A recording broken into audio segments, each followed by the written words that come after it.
Hey, how's it going, everybody? Doing an update. It's been a while since I made a video, so I decided I haven't been doing a whole lot, just waiting for this weather to straighten itself out. Um, this video is going to be primarily focused on this 1977 John Deere 300 that I had done a Cub Cadet 42-inch deck conversion on. Some of you are probably wondering why somebody would do a deck conversion on a John Deere to a Cub Cadet. And that's a good question because most people probably wouldn't.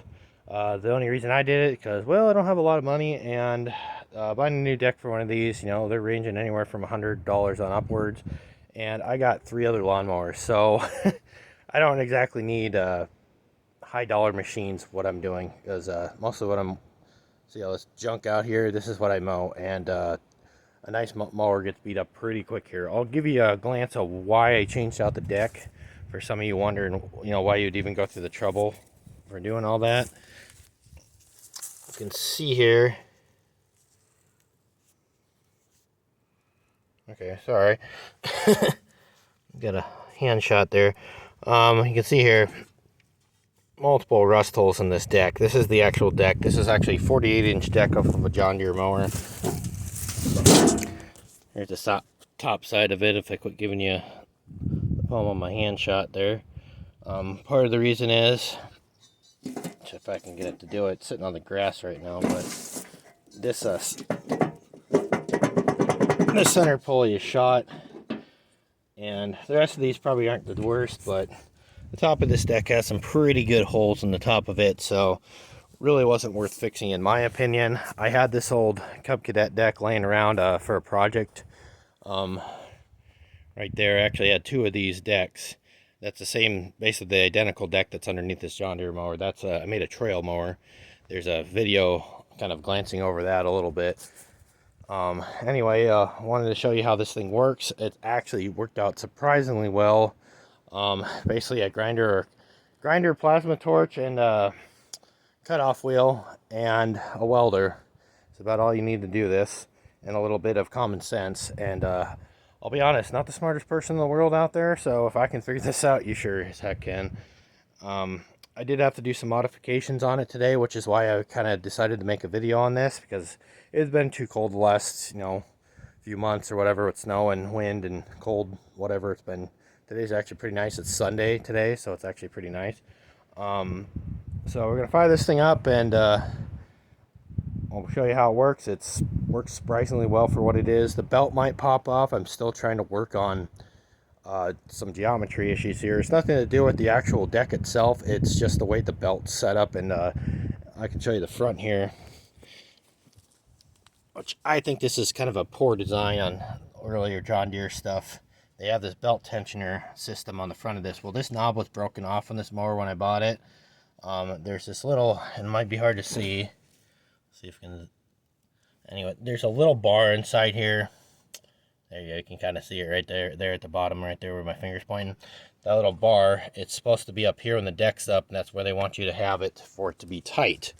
Well, I don't know if it's just from age and things getting stretched, and might be a little bit of because the pulley might be farther back on this deck or something. It will pop off occasionally, but it was working quite well last time I messed with it. So what I did ended up having to do, and I guess I can show you a little bit what I did here. These are actually the brackets off of that John Deere deck. I cut them off down here, and I welded them onto this. The front was a little bit more complicated, as you can see here. This is the roller wheel off of the John Deere deck. I couldn't use the Cub Cadet one because the spacing is different, and also the attachment for the arms down here. Like I said, it might be hard for you guys to see. I apologize. You're probably seeing my hand more than anything. That all there on the front there is all John Deere stuff, even though that turnbuckle piece there is white, which is kind of surprising on a John Deere. You think it'd be yellow.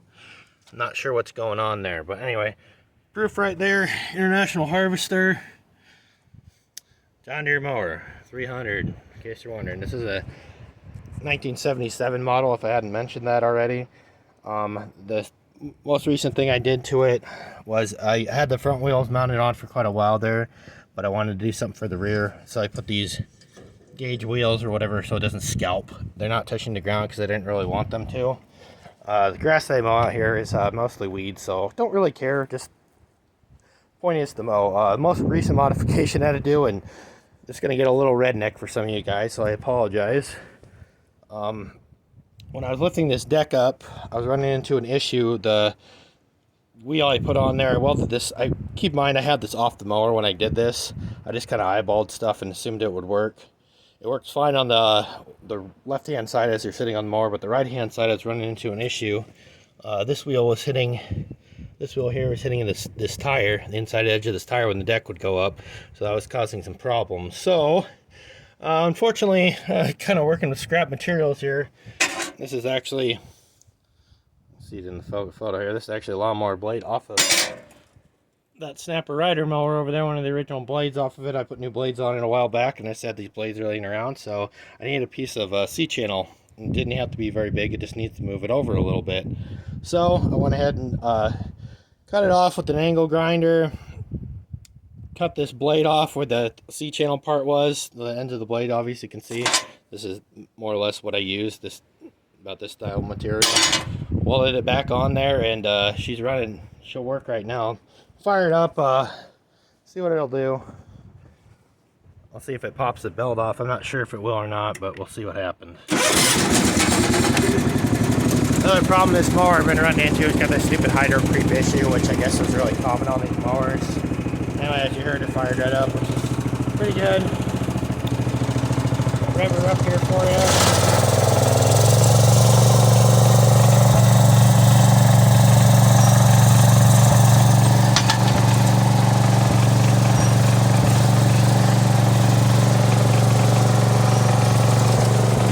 On the deck, we'll see what happens. Hopefully nothing catastrophic. You'll hear a loud pop of the belt pop before I drop again.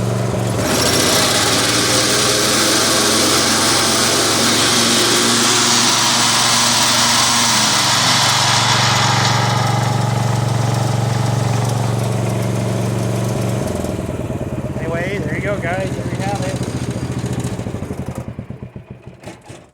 John Deere 300 with a Cub Cadet deck. I forget what model years those decks come off of, but it really wasn't that big a deal to transfer it over, like I said. I'll give you a view of what it used to look like, because they still have it kind of set up this way on the old mower, or on my trail mower, I should say. I'll show you what the original front wheel assembly was set up like. You see, okay, here's your old wooden roller. This one's seized up, but they have a little bit different arm lift system on there. They have these sticking out here. Well, the John Deere ones have these spring pins that pull in and out, so that I had to cut this off. This middle piece here is like a cast piece, and I actually had to cut all this off with a plasma cutter, which you could probably do it with the grinder too. I just had a plasma cutter handy, so it was easier to do. Yeah, the nice thing about this deck is you can take this piece off. As you can see, there's bolts that hold all this stuff on. The centerpiece comes off, and you can actually work on it. I was working on it in my little shed there that I work out of. And other than that, I ended up taking these brackets off back here, which it might be hard to see. I am considering getting a better camera for doing this sort of thing. I would like to get one where I can flip the viewfinder towards me so I can see what I'm filming. It's kind of hard. I'm still doing this the low budget, cheap way off my cell phone, so I apologize if video quality is terrible. Anyway, these are the little spring pieces here. They clipped onto the back of the deck. Well, the John Deere mechanism's a little bit different. They have the arms coming off of the deck, and then they mount up to the mower, which I can show you here. These round pins here are spring loaded. You pull and twist to lock them out, so you can hook up the lift arms, which underneath here. And then they have these center bar things that actually pull the deck straight up and down. And something different from Cub Cadet and John Deere. For some reason, John Deere decided they wanted to do everything by hydraulics, which I guess that's okay, but it seems all really complicated to me on a mower, or as some of the purists will say garden tractor or yard tractor or even tractor. Which the only reason I think they get called this is because of these. You got these hydraulic ports on the front of it, so it makes it a little bit heavier duty than your regular mower. And this has a 16 horse Kohler engine on it. It's a K341 Kohler engine, if I remember right. And I've done some upgrades to it since I got it. I got rid of the, I guess I upgraded a couple things, which you can see here. I put a new key switch in now. It's having some problems with it. I put a lighted toggle switch and a lighted PTO switch, as you can hear it clicking there. And I had to do a couple of things like that. I put a solenoid on it thinking because it wouldn't start sometimes, thinking it was a bad solenoid. It ended up not being that. Well, after doing all this, I ended up replacing, they have a PTO safety switch. The seat switch on this has been long since disabled, since before I got it. It also has a PTO cutoff switch, so if the deck's on, you can't start it, which I don't understand. Like, how dumb can you be? You don't ever start a mower with the deck on. That's just, I think, common sense. But there are some idiots out there, so maybe they're just trying to cover their butts. I disabled it. I know that's not the right thing to do, but I haven't had any problems with it. It's just every other mower I have, that mower, and then that Husqvarna, which is over here. It's just a box store, which I guess a snapper is too. This YTH 150 Husqvarna, it's a hydro. It's an okay mower. It's 15 horse Kohler on it as well. That snapper YG 16 over here, that's got a twin cylinder Briggs on it, a post twin. And it's a pretty decent mower. Last time I started it up, I don't know, it sounds like it's got a miss. I kind of wondered if something's going on with it. It's smoking pretty bad, so I'm guessing oil consumption issue. So, gonna have to figure out what's going on there. It might be one of those. Might just be time to retire it, unfortunately. It's been a good mower, honestly. When I first moved out to this lovely place, it's a rental house, in case you're wondering why isn't it all nice, you know. I'm not in charge of the exterior part of it. I just do, the landlord told me just keep up the lawn, and you're in charge of snow removal. So, which is why I can show you this. That's why I have this snow blade for the front of my pickup here. That used to be on my '01 Jeep Cherokee. So if you're wondering why it kind of seems like a pretty light duty blade for a half-ton pickup, is because it is. But honestly, it works really good. This earlier this year we had some pretty decent snow here, and it did its job. It did what it needed to do. The truck, on the other hand, had a few issues. It wasn't really necessarily the truck's fault. It was just the snow got real deep, and about a couple miles that way on the the road by my house up here, it all drifted over. Well, I came up over the hill. I couldn't see nothing, because it was blowing snow real bad, and couldn't see for about 3 seconds. Next thing you know, I got this truck, which I believe has a 3-inch body lift on it, stuck, like completely stuck. And I'm not even joking. There was snow up to here on the doors, and it's a 3-inch body lift. This truck's not low to the ground. An older person would have a hard time getting into that truck. Even I have a hard time getting in that truck, and I'm 6 foot tall, which isn't that tall, but at the same time, it's average height for most people. Anyway, just wanted to show off that mower to you guys. Been ranting and raving a lot on the John Deere Facebook group page. They have a 300, 400 John Deere forum page, I guess you would call it, where everybody brags about their mowers and stuff. And I joined just because I was having issues when I first got that mower, and they helped out quite a bit. Actually was able to print off a service manual and stuff. Actually, the last time, which I felt like a complete idiot, and it's just one of those things, not being familiar with the mower, something happened. I was testing out that deck when I first got it put on there. I was out back behind the barn there mowing some tall weeds that I never really went through, because you always gotta watch for crappy old fence and stuff back there. So like I said, it's not a pristine yard by any stretch of the imagination. I can even show you the kind of stuff I have to deal with mowing. You can see that big pile of rubble there. It's a bunch of old concrete and steel bars and stuff sticking out of the ground. So it was an old foundation for something. I'm not sure exactly what from. This house, I believe, was built in 1909. So this is an old house. It actually has a fieldstone partial foundation. It's been repaired a few times over the year due to, I'm sure, it was crumbling and coming apart. Those 2 old farmers used to live here. They went off to World War II. That was the story of this place, and Actually, kind of related to one of my mom's friends, actually. But they've long since passed away. And they were just two bachelors, never got married or nothing. And they lived in this house, and over the years, it turned into a rental property. And pretty much ever since, it's been a rental property. And I would say at least since the probably, I want to say early 80s, this has been a rental house. So, and it's a steal to live out here, so that's why I kind of put up with a lot of the shortcomings this place has. It does have issues with mice. Unfortunately, I've had problems even in this car. I've gotten mice in it. They've gotten into my Ford Ranger pickup, which I can show you here real quick. It's got bird crap and stuff on it because it's sitting in the carport, but this is my show truck that I built a while back. This truck here, I've got mice underneath there, underneath the dash and stuff. They've left my motorcycle alone, thankfully. So far anyway, knock on some wood. They've gotten into my mowers and stuff. They actually have gotten underneath the engine shroud for that thing. I went to start one time while I popped it off. There was actually a mouse in there. I was like, geez. So, but anyway, yeah, there's, no point in buying a high dollar mower out here if you're going to be mowing along, and the next thing you know, you hit a steel pipe that's suddenly been exposed due to soil erosion and God knows what else out here. Probably a sinkhole or something like that, and you end up taking the deck out on the mower. That'd be really bad if you had yourself a real nice newer mower or something. Like I said, this mower here, I paid $320 for it. This John Deere 300. I got a hell of a deal on that mower when I first moved out here. That was the first mower I've owned. It was a package deal. It was $175 for this mower. I'll show you real quick here.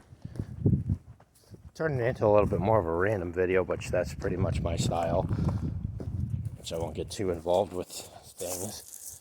Well, before I get too far, before I walked around too much, that running gear there, that was actually the base for this trailer that this mower came with.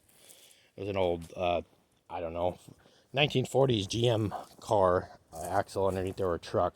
They're 6 lugs, so it's kind of an oddball. They're 14-inch tires, 6 lug. I didn't like that, so modernized it a little bit. I put a solid, this is solid style trailer axle underneath it, just a beam type.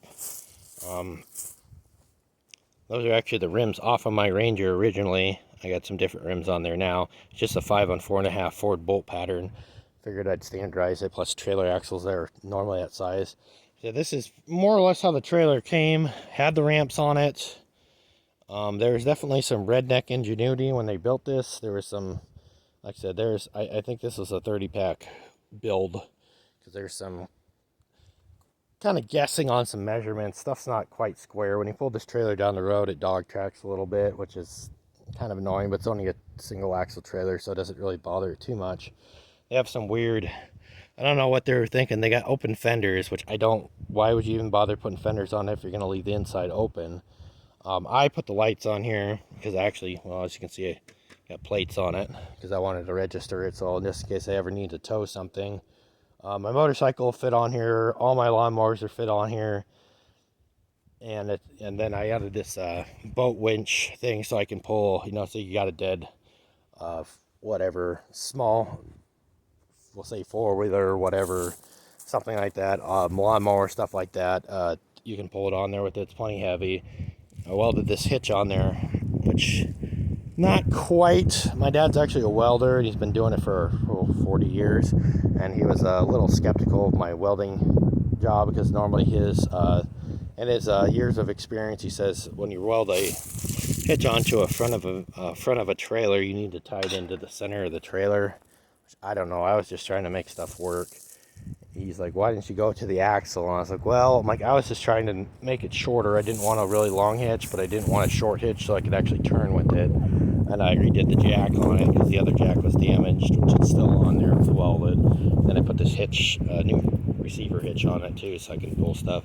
I actually, kind of embarrassingly, I did make this spare tire holder for it, but I got backside of my yard up there, this basically all around this backside here is pasture ground, and the people that they sublet the pasture ground back there, and they got a whole bunch of bulls. I don't know if they raise bulls or what they do. They got out in my yard one day, and my trailer was sitting on the back side of the property over here. And I walk out one morning, and there's a bull rubbing up against the side of this, and it bent this trailer thing. But there isn't much. This is some flimsy.